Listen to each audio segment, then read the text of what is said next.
জয় মা কামাখ্যা, জয় গুরু বামদেব। আজ অম্বুবাচীর শেষ দিন।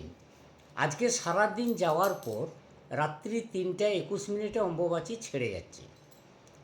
অম্বুবাচী শেষ হওয়ার পরে বিশেষ কিছু পালন গৃহস্থ বাড়িতে করা উচিত, সেটাই আমি আজ বলছি। এর মধ্যে প্রধান হল দেবীর মূর্তি বা গৃহস্থ বাড়ির ঠাকুরের বেদি স্নান করে পরিষ্কার করা, তারপর নতুন করে পূজা অর্চনা শুরু করা, যতটা সম্ভব দান করা। অম্বুবাচী শেষ হলে দেবীকে আম ও দুধ নিবেদন করা অত্যন্ত শুভ।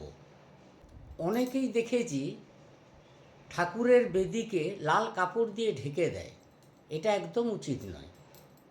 প্রতিটি মা বোনেদের ঋতুমতি হয়, তখন কি তারা জল খায় না, খাবার খায় না?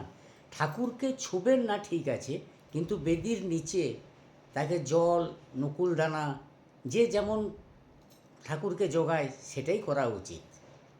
অম্বুবাচীতে গুরুমন্ত্র জপ অনায়াসে করতে পারেন। এই সময় তুলসী গাছের গোড়ায় মাটি দিয়ে উঁচু করবেন। আর অম্বুবাচীর পর এক যুবতী কোনো নারীকে খাওয়ার জন্যে আমন্ত্রণ করবেন। তোমাদের পাশে আছি, সকলে ভালো থেকো। আমার ভিডিও ভালো লাগলে পাশে থেকো। রাধা রাধা।